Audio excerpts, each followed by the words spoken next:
क्या आप इसको दुरुस्त समझते हैं? न ये कानूनी लिहाज से ठीक है, न ये शरई लिहाज से ठीक है, न ये हमारे समाज के हवाले से कोई मुताबिक रखता है। पता नहीं किस मगरबी दुनिया की पैरवी कर रहा है।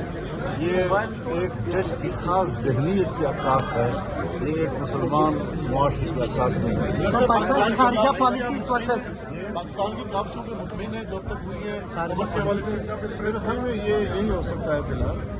और पाकिस्तान ने मेज़बानी की है, ये पाकिस्तान का एक एजाज़ है। और मिस्र, तुर्की, सऊदी अरब उसके शरीक हुए हैं तो ज़ाहिर है इस्लामी दुनिया के लिए बड़े ममालिक हैं और बड़े ममालिक का बाहमी राब्ता और इस्लामी दुनिया के लिए एक तवाज़ुन सोच इससे इंशाअल्लाह पैदा हो। अगर जंगबंदी नहीं होती नुकसानात क्या देख रहे हैं आप सब? नुकसानात क्या देख रहे हैं अगर जंगबंदी नहीं होती है? नुकसानात क्या हो सकते हैं अगर जंगबंदी नहीं होती?